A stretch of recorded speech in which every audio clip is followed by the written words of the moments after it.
minds that plot destruction, sorcerer of death's construction, in the fields of bodies burning, as the war machine keeps turning, death and hatred to mankind, poisoning their brainwashed mind. Welcome to the Anarchist World This Week, broadcast across Australia on the National Community Radio Satellite. Listen to the Anarchist World This Week, Australia's sacred cow slaughterhouse. Listen to analysis of local, national, international events. Listen to analysis you'll never hear anywhere else.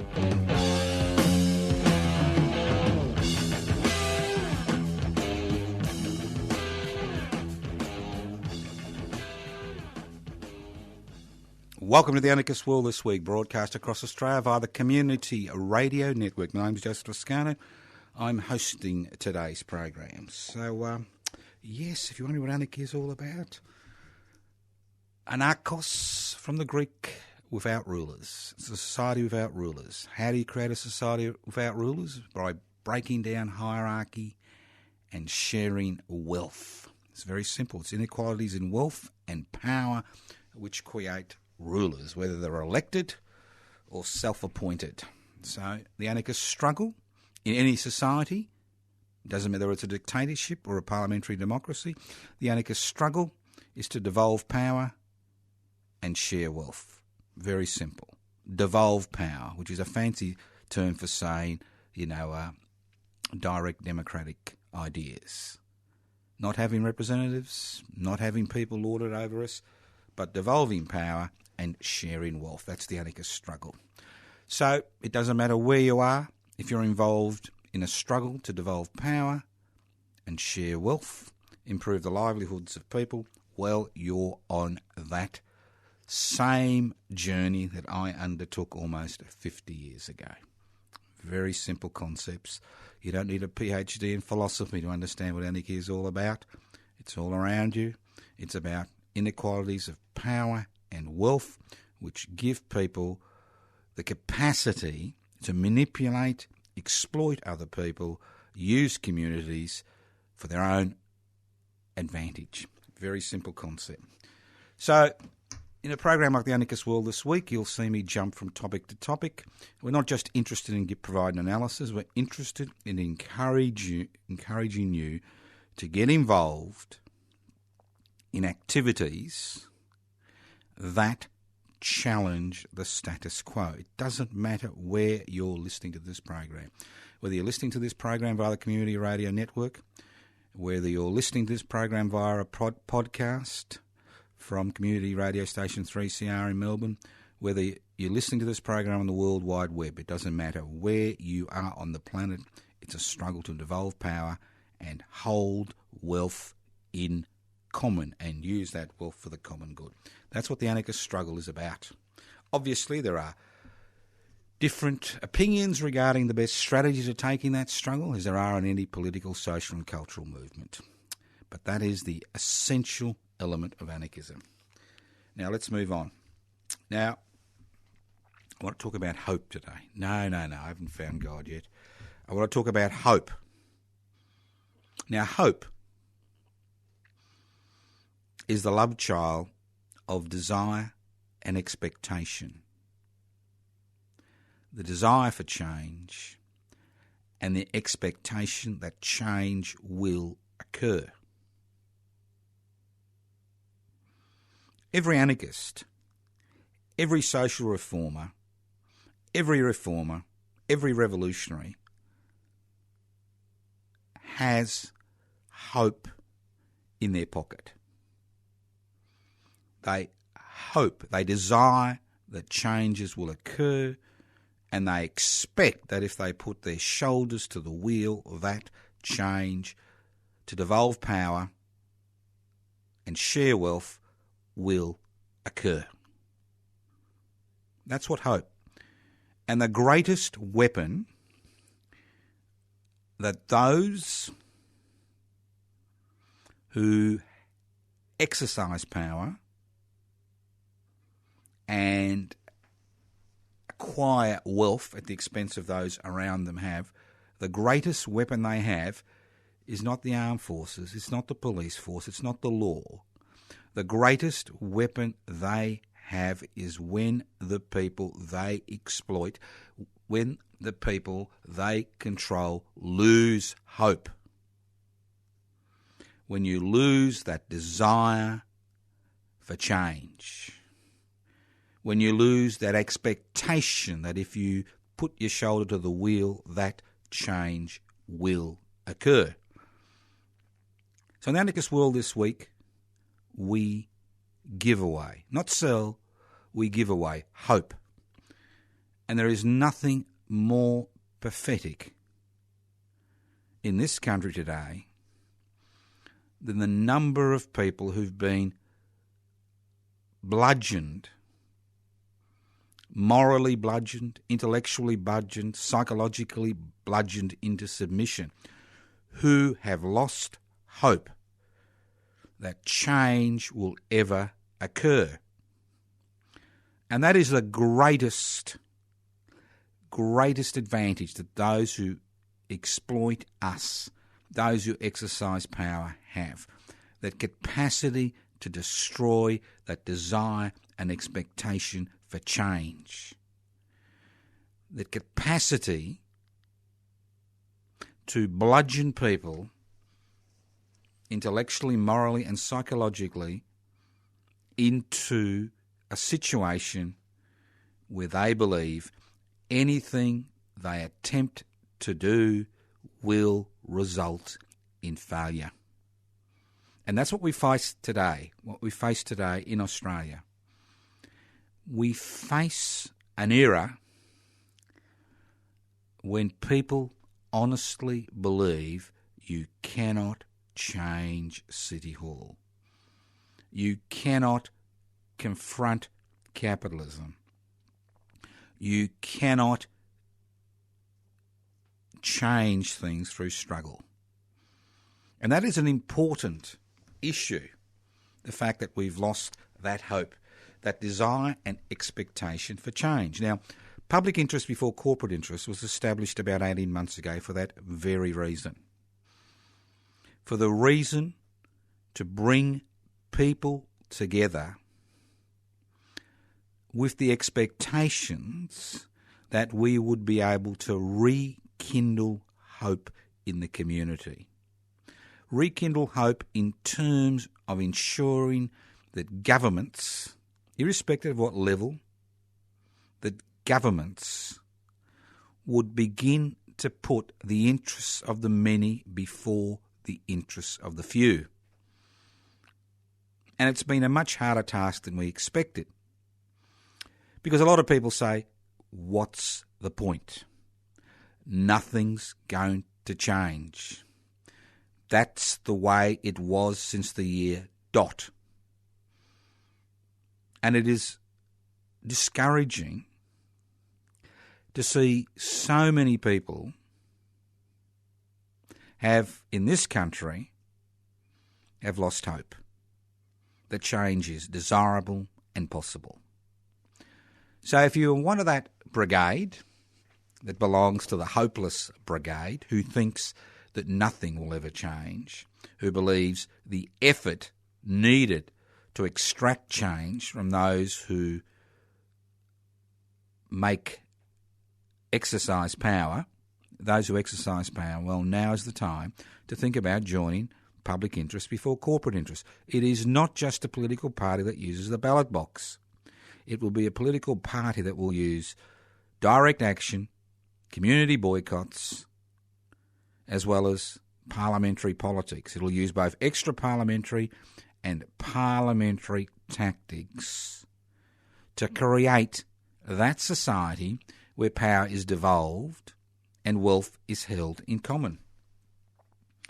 So if you've lost hope, this is your opportunity to rekindle those flames. If you don't want to join public interest before corporate interest, that's fine. But what you need to do is you need to start becoming active. And the best way to start is to open your eyes and see what's happening around you. Because every day we are drowned in a tsunami of information and news and views which destroy hope. So now is the time to pick up that cudgel and move forwards.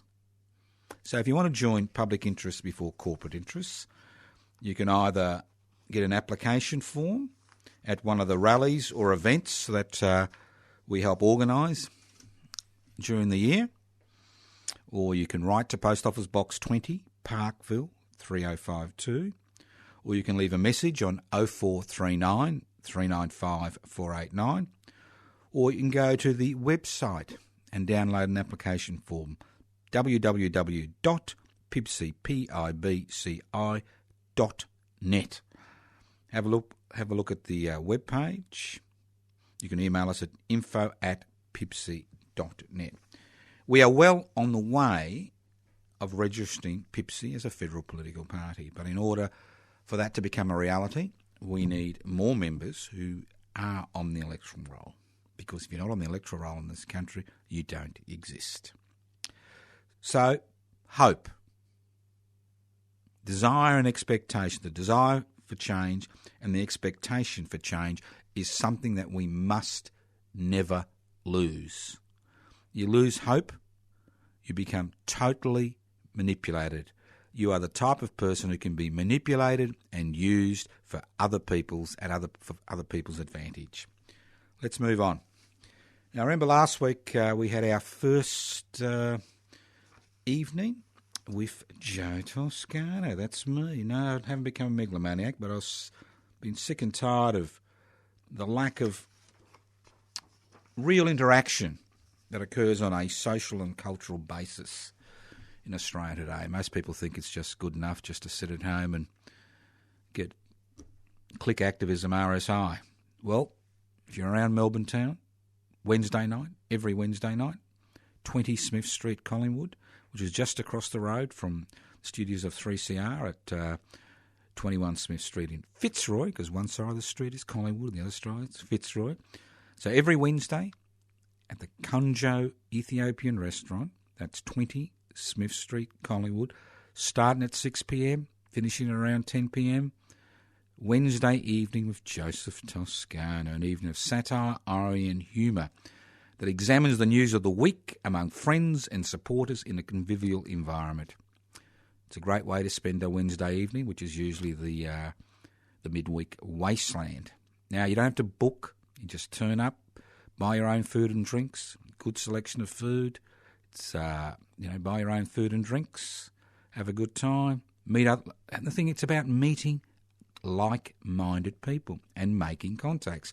And that's what we saw last week, was a really interesting group of people turned up that night. Some I didn't know, some I knew. An interesting group, fascinating group, who made contacts, had a good night, spoke with people with similar ideas. So just turn up every Wednesday, 6 p.m. to 10 p.m, and there's only one problem. If you got any spare cash, a donation will be extracted from you as the hat goes round the table. But if you haven't, come along. Doesn't matter. All right? Let's move on. That's the Wednesday night dinner. Now, while we're waxing lyrical about events, maybe we will talk about the Victorian Land Convention, Direct Democracy in Action.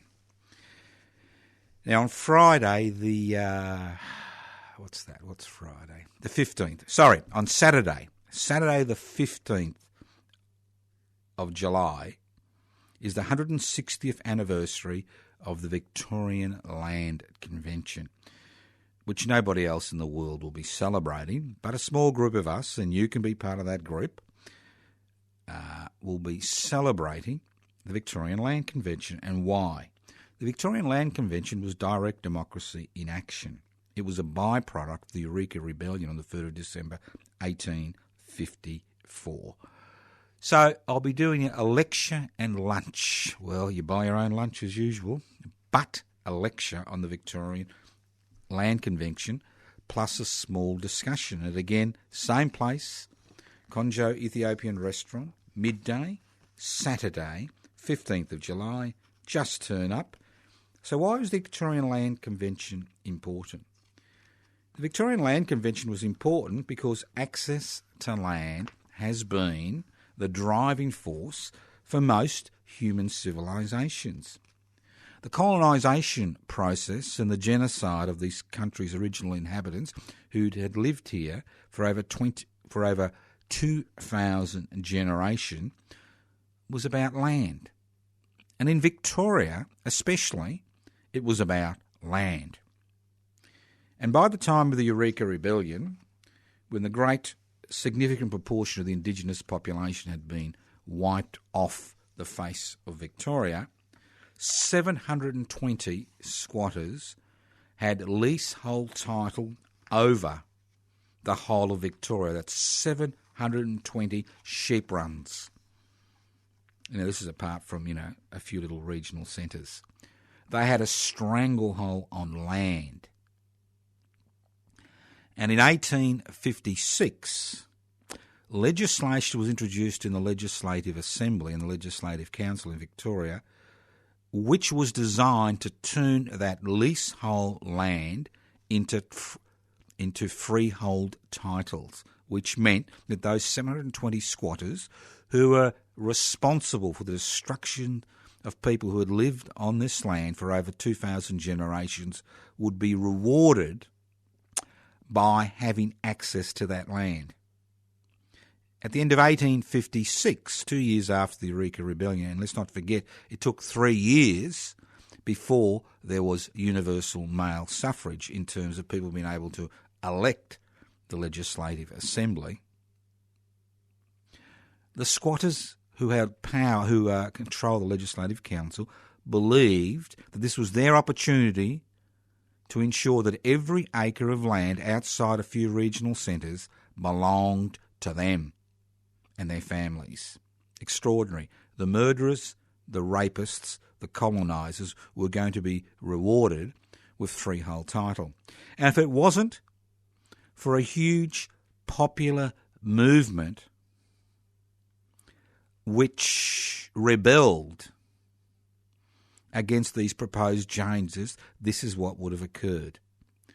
And the Victorian Land Convention was an alternative parliament which met across the road from the Victorian Parliament House for over a decade to ensure that this never occurred. But the important thing about the Victorian Land Convention is that it was based on direct democratic principles. The same principles which were used to organise the Eureka Rebellion, direct democracy, where delegates with limited mandates were appointed to coordinate activities, were used to call the Victorian Land Convention. Delegates from 89 different areas of Victoria came to Melbourne on the 15th of July and met from the 15th of July till the 6th of August 1857 to organise and plan resistance to what was about to occur. So the interesting thing about the Victorian Land Convention is that it's been written outside the history books.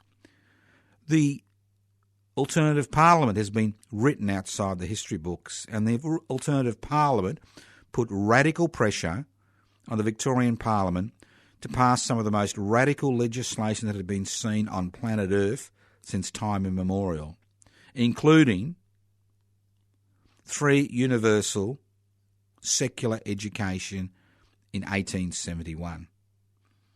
And all these radical reforms which occurred, to a large degree, occurred because of the pressure the Victorian Alternative Parliament, which was based on direct democratic principles, placed on the House of Representatives 100 metres away. So there is a long, colourful history that needs to be remembered. I remember 10 years ago when I wrote a little pamphlet, the Victorian Land Convention, to mark the 150th anniversary, there are only 2 copies of the proceedings of that convention available in the whole of Australia. I had to put on my white gloves and go to the special, rare books room to have a look at the original proceedings. So if you're interested in learning more about the Victorian Land Convention, if you're interested in learning more about direct democracy in action, not a new concept, but a concept that's been used in the past in this country, then I encourage you to come to the lunch lecture, which I'll be holding on Saturday, the 15th of July, starting at midday, at the Konjo Ethiopian Restaurant at 20 Smith Street, Collingwood, which is in Melbourne, opposite the radio station at 3CR. And turn up. You don't have to book. You don't have to ring. Just turn up. You have to buy your own lunch and drinks. I haven't won Tats Lotto this week, so I'm afraid you're going to have to buy your own lunch and drinks. And if you can make a donation towards ongoing activities, that'll be good. So, interesting little esoteric discussion, but a discussion which has profound implications for political, social and cultural struggle in this country, as we now find ourselves in a situation where, to a large degree, Parliament has been usurped by that small section of society that owns the means of production, distribution, exchange and communication. And that's why we now see legislation which constantly goes through Parliament, which ensures that the interests of the few are always put before the interests of the many. Let's move on. All right. Interesting, isn't it? Well, over the last 40 years, we have seen struggle after struggle after struggle regarding the concept of collective bargaining, which means unionism. And we have seen legislation after legislative acts being put through Parliament which now make it illegal, a criminal offence, for a trade unionist or anybody to withdraw their labour outside an enterprise bargaining agreement period.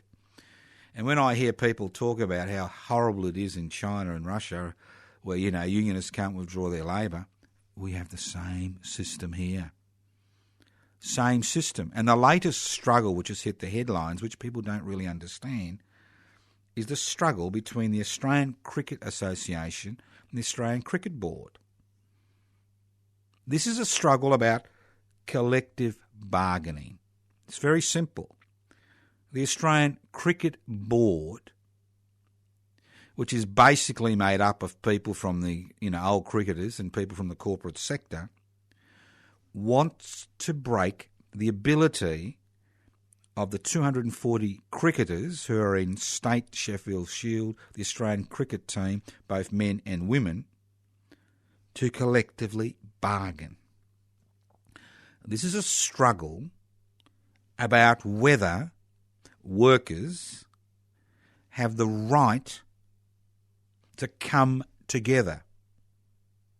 This is a struggle that stretches all the way back to, I think, about 1825, when the Tolpuddle Martyrs, 6 agricultural workers in England, who made a pledge to work collectively to improve their lot, were tried, jailed, and guess what? They were exiled as convicts to Australia, and a number of them, most of them ending up in Tasmania. So this is the same struggle, where employers think they have a right which they receive from some entity, in the clouds, to be able to stop people coming together to collectively bargain. And this is what this cricket dispute is all about. Don't believe the propaganda. It's all about greedy cricketers who are paid billions of dollars or millions of dollars. Obviously, money is part of it. But the key to this is the Australian Cricket Board attempting to break the Australian Cricketing Association, which is made up of the 240 cricketers who are either in the Australian cricket team, both men and women, and once the women's one-day series ends in England, they will be joining this strike. And it's about the board breaking the union. And the current head of the Australian Cricket Board, former head of the Rio Tinto, is an expert at union busting. So think of it not as a thing about money, but as about collectively bargaining, a concept which in most areas of Australia has now been outlawed or made so difficult that it's impossible for people to collectively bargain. Because obviously every employer would love to bargain on a one-to-one basis with their employees, because then you've got an inequality in power, obviously. That inequality in power which would allows the employer to do what they like. Now, those people who say to me, well, Joe, it's not like that. Well, you look at what's happened in this country. Currently, we are at an economic juncture, and unless real wages increase, nothing is going to happen economically. And what we've seen over the last 20 years is the inability of workers to collectively bargain, the inability of trade unions to look after the interests of their members, the difficulty that so many workers have in joining a trade union or a workplace organisation because of the laws which are in place, laws which have been reintroduced in Parliament and will be enacted in the next few months, which treats trade unionists as criminals, especially those who work on building sites. If you are a drug runner caught with 100 kilos of cocaine or 50 kilos of ice or a few tons of marijuana, you have more legal rights in this country than a trade unionist who opens his mouth or her mouth on a building site, who can be now called in to and be forced to answer questions. No legal protections. So this is the type of industrial scene we have. So no wonder wages don't increase, and no wonder economic recovery is now at a critical juncture. Well, let's move on. The thing is, don't lose hope, because all you've got in this country at the minute is hope, that desire for change, the expectation that change will occur. And once you've lost that hope, you've got a problem. Poor Malcolm, the Elizabethan. You like that? Malcolm the Elizabethan Republican. Now, poor old Malcolm is such a tough man. I've always called him a little man, that he goes to London to make a statement about the core principles of the Liberal Party. Well, as you know, the Liberal Party is at war. Not at war with the Labor Party, but with itself. And it's at war with itself because it has allowed its branches to be taken over and dominated by the so-called Institute of Public Affairs, who now basically, to a large degree, call the shots in the Liberal Party. The Liberal Party is no longer that broad church, that coalition of Liberals and Conservative which was melded together by Menzies. It is basically the toy boy of that small section of society that owns the means of production, distribution, exchange and communication. It is the toy boy of the Institute of Public Affairs. That's what the Liberal Party has become. Its membership has decreased rapidly as those with liberal ideas have deserted the Liberal Party in droves. And the Institute of Public Affairs types and the religious conservative types have taken over the branches. And that's what's occurred. They now run the Liberal Party. Turnbull and his faction can only rely on the spectre of winning the next election to stay in power, because they do not have a majority in the Liberal Party. Those of you who believe that the Liberal Party can be resuscitated need to understand the Liberal Party died and was cremated and the ashes scattered to the winds years ago. What we've got isn't the Liberal Party.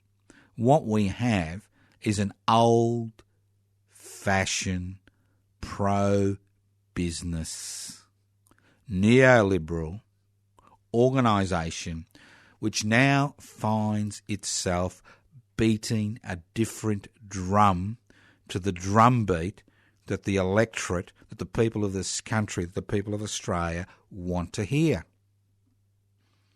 People of this country don't want to hear anymore about how this country's movers and shakers don't pay tax.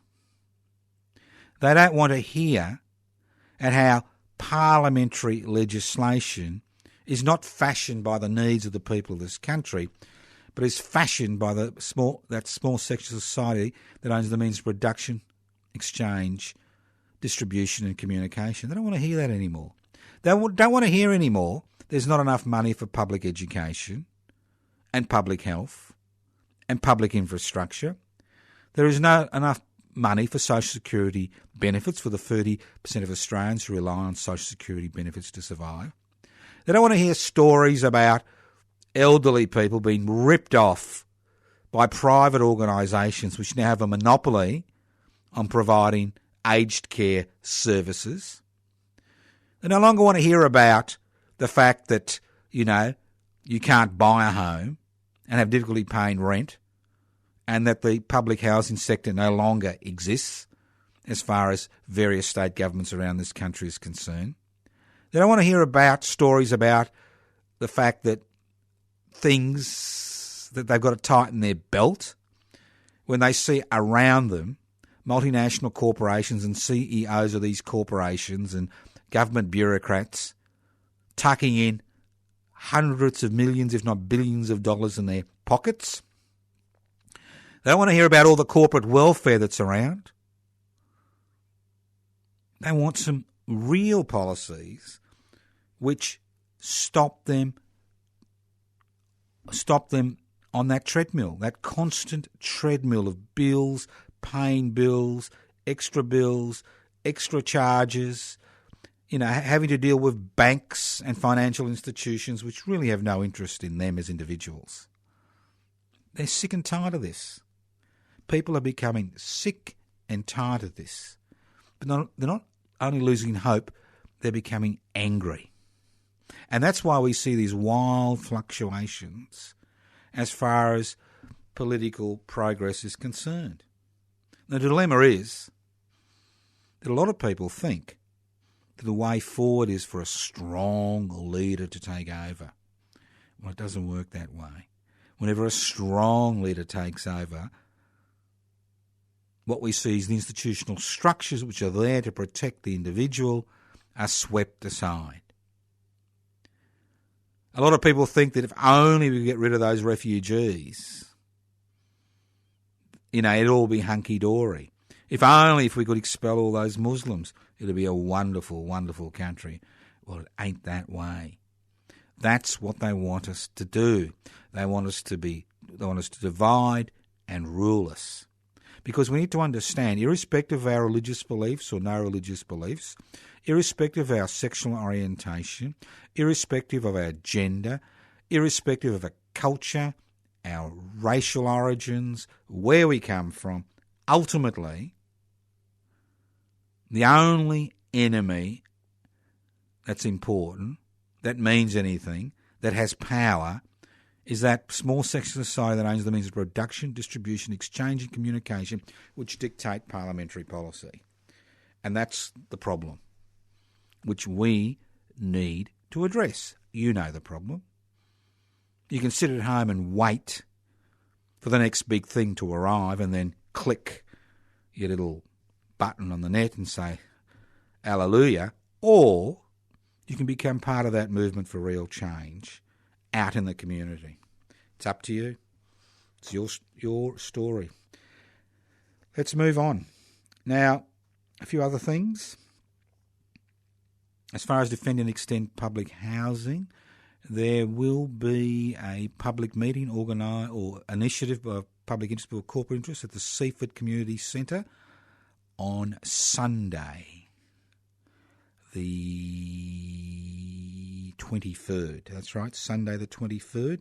Put that down in your calendar, Sunday afternoon the 23rd. Put that down in your calendar.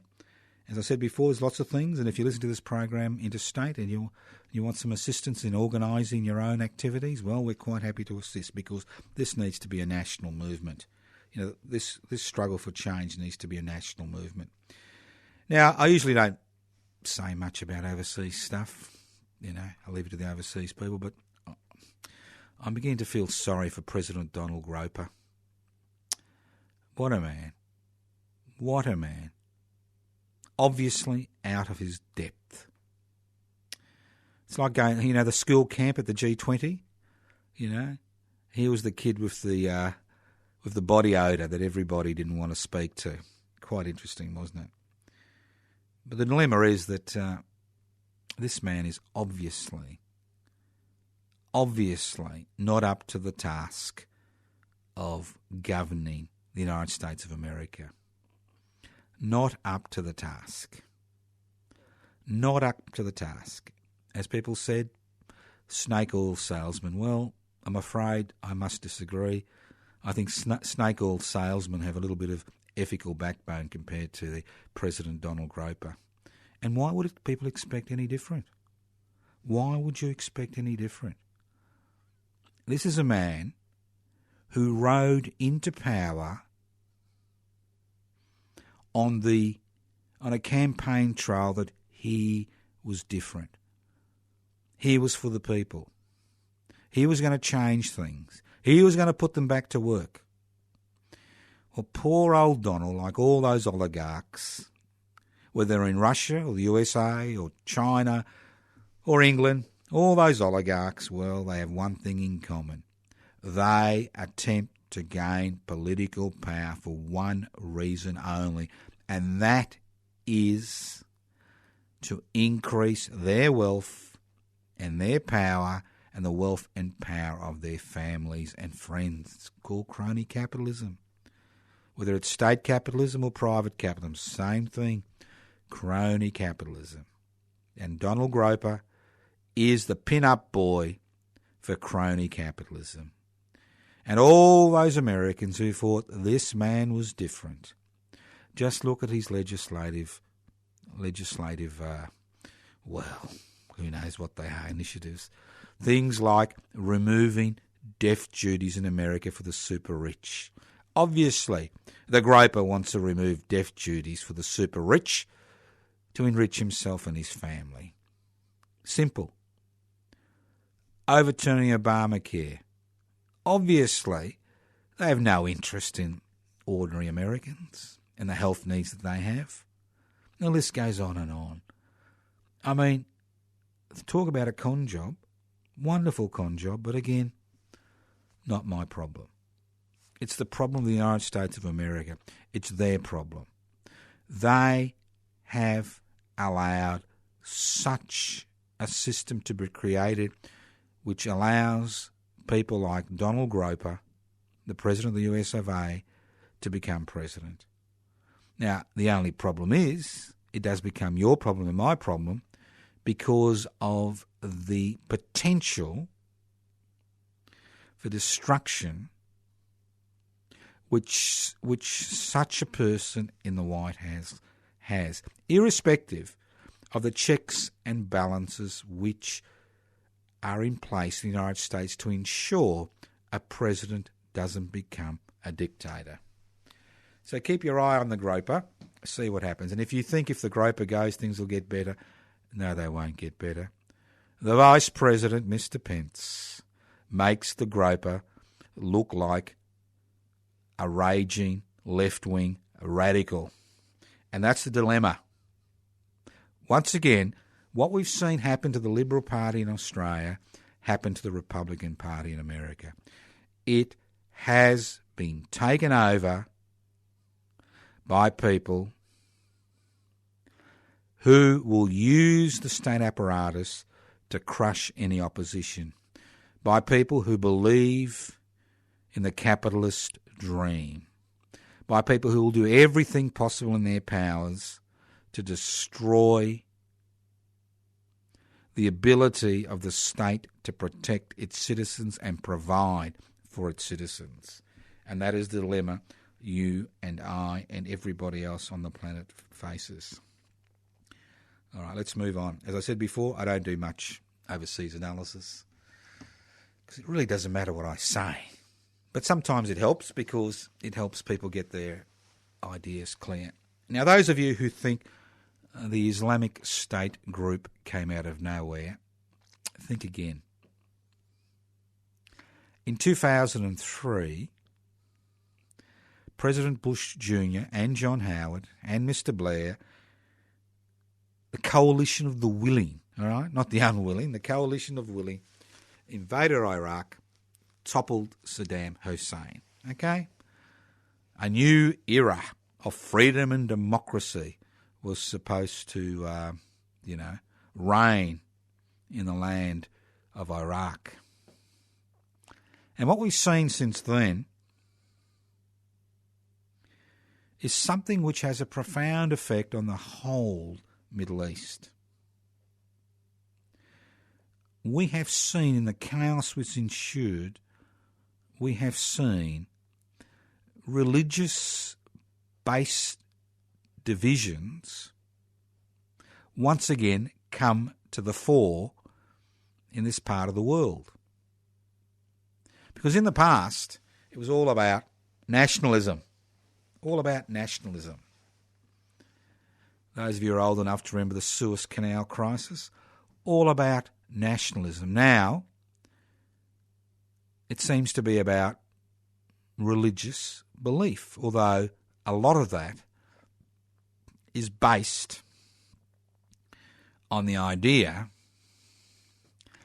that invasion in 2003 was really an invasion about turning a secular, nationalist, socialist economy in Iraq into a capitalist economy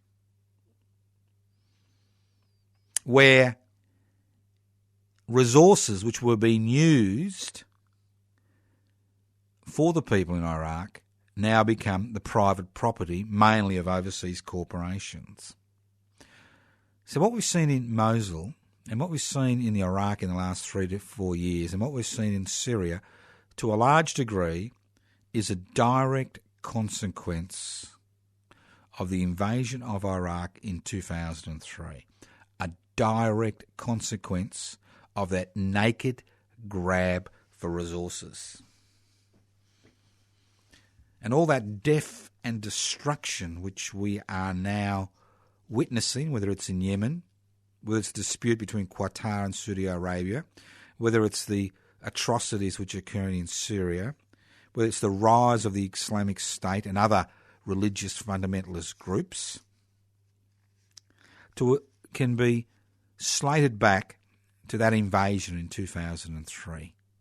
And that's something we need to remember, because ultimately we were involved in that invasion as a country. Australia, although there are hundreds of thousands of people on the streets around this country opposing the invasion in 2003, I'm talking about hundreds of thousands, the biggest demonstration ever seen in Melbourne, bigger than the Vietnam moratoriums in the early 1970s, John Howard and his ilk decided to go ahead with that invasion. And 15 years later, we are seeing the consequences of policies which were basically designed to steal natural resources. End of story. This is the Anarchist World This Week, broadcast across Australia on the Community Radio Network. This program is streaming live on 3cr.org.au. If you want to join PIBCI, go to the website www.pibci.net, download the application form, join tomorrow. You want to learn more about anarchism, go to the website anarchistmedia.org, or you can go to my personal Facebook page. When I say it's personal, you're not going to land what type of underpants I wear, but it does look at a lot of the activities that I personally am involved in. Obviously, I encourage you to join many of those activities. You can go to Toscano, Toscano, the number 4, Dunkley, Dunkley.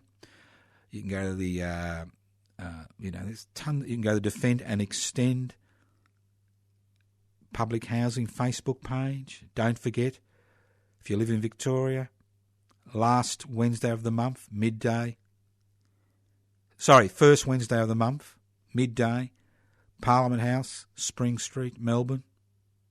Interested in public interest before corporate interests, last Wednesday of this month, Parliament House, and the list goes on and on.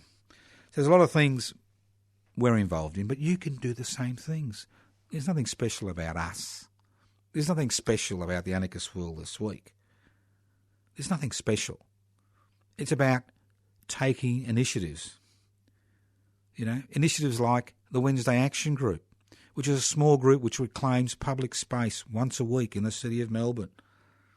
There's been this big struggle to reclaim public space. As private enterprise, public-private partnerships usurp public space and use that public space for their personal interests. Think about it. Happens constantly. I'd also just like to remind you about the West Papuan Rent Collective. We are having a bit of trouble, as usual, at this time of year. Mid-year, everybody forgets about the West Papuan independence struggle. If you want to join the Rent Collective, give me a call, leave a message, 0439 395 489, SMS me, 0439 395 489. You can write to us at Post Office Box 20, Parkville 3052. That's Post Office Box 20, Parkville 3052. Or you can email me at anarchistage@yahoo.com. anarchistage@yahoo.com. All right, getting back to Australian politics. The big con. Superannuation. The big con.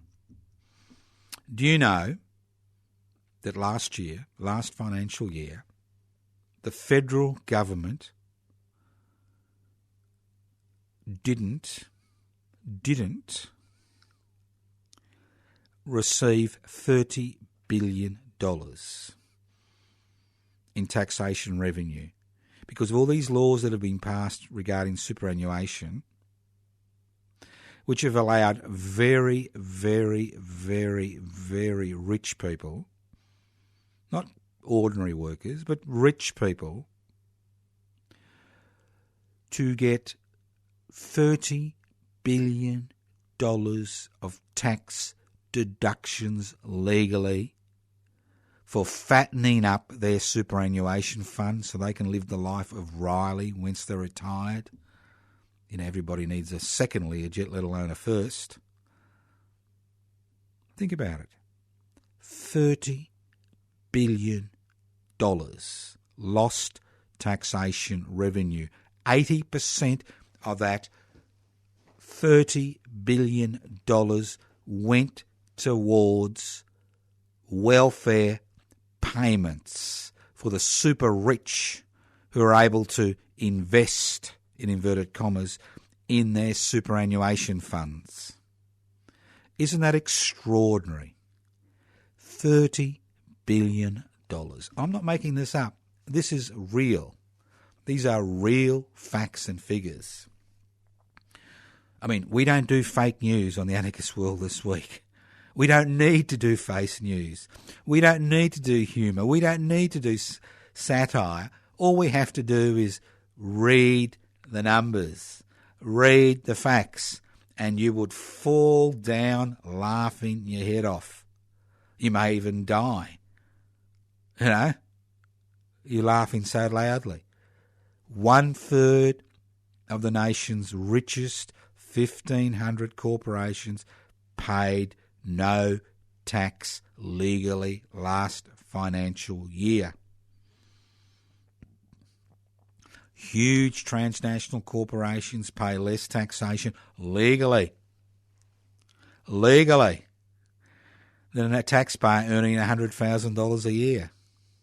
And then you've got the wonderful cases of people like Mr. Murdoch receiving an $886 million tax refund at the end of 2013 and nobody been willing to comment it. Then last week, or was it the week before, we saw the privately owned television stations be relieved of the burden of paying $100 million in licence fees. Bingo. They're gone. Extraordinary. It just goes on and on and on. People can't get a deposit for one house, but if you by some chance you've got the disposable income, you've got that disposable income to buy a second house, whippy-doo, tax deduction. And no wonder there's no money for anything else. Oh, we don't have money for the pharmaceutical benefit scheme. Nah, haven't got any money for Medicare.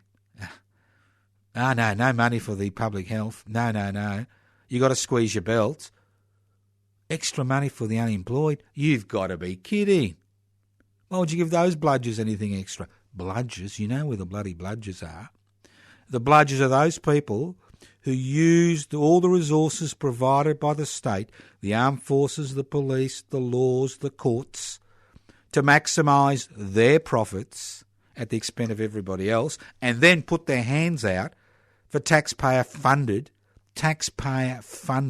rewards, as we see with the $30 billion lost in superannuation tax. Just extraordinary. Extraordinary when you think about it. Just extraordinary. We live in the land of the idiot, I think.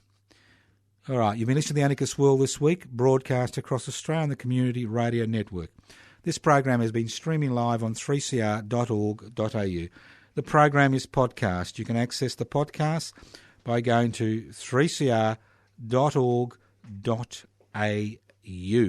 That's right, 3cr.org.au.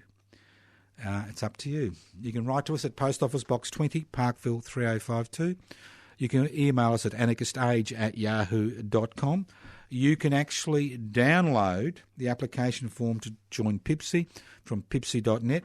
Don't forget the lecture lunch at the Conjo Ethiopian restaurant in Melbourne at 20 Smith Street, midday on Saturday, the 15th of July, regarding the 160th anniversary of the Victorian Land Convention. Don't forget tonight, Wednesday night, the 12th of July, 6 p.m, same restaurant. Evening of a little bit of singing, no dancing, just singing. Not big enough to dance, I don't think. Food, good conversation, meet interesting people, form new contacts. Join us tonight. Thank you once again for listening to The Anarchist World this week, broadcast via the Community Radio Network. This program has been streaming live on 3cr.org.au. That's 3cr.org.au. The program is podcast. You can access the podcast by going to 3cr.org.au. Visit my political Facebook page, Toscano, Toscano, for the public. Toscano, the number 4, the public. As I said before, we do answer correspondence. You can write to us at Post Office Box 20, Parkville 3052. We do need $1 stamps to get the big Pipsy mail out. So if you can spare a $1 stamp, or 10 or 100 or 5,000, post them to Post Office Box 20, Parkville 3052.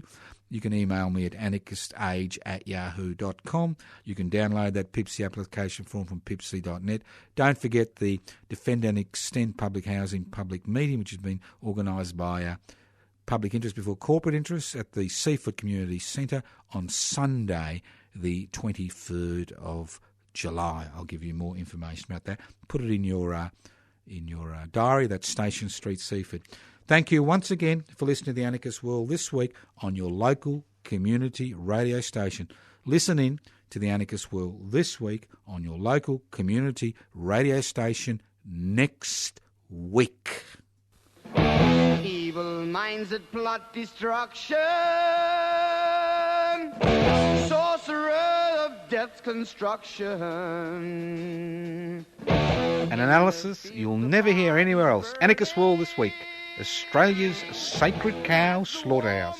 10 a.m. every Wednesday. Listen to the Anarchist World this week for an up-to-date analysis of local, national and international events. Poisoning their brainwashed minds. Oh, Lord, yeah.